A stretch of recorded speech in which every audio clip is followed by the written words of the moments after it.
everyone, welcome to Online Help Guide.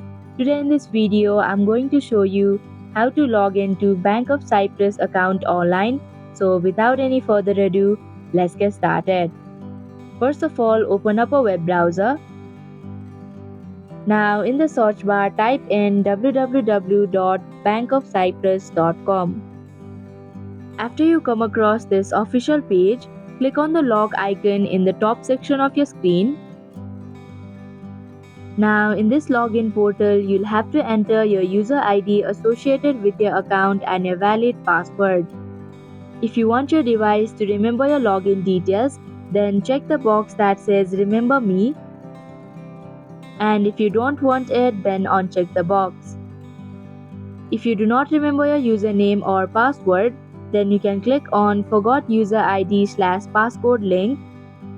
Also, if you do not have an account yet, then you can click on Register to One Bank button. After entering your details, click on the Login button to proceed. And that is how you can log into Bank of Cyprus account online. Thank you for watching Online Help Guide. Hope this video was helpful. If it was, then hit the like button and comment down if you have any questions or feedback. Also, if you are new to our channel, subscribe and hit the bell icon so that you don't miss our upcoming videos.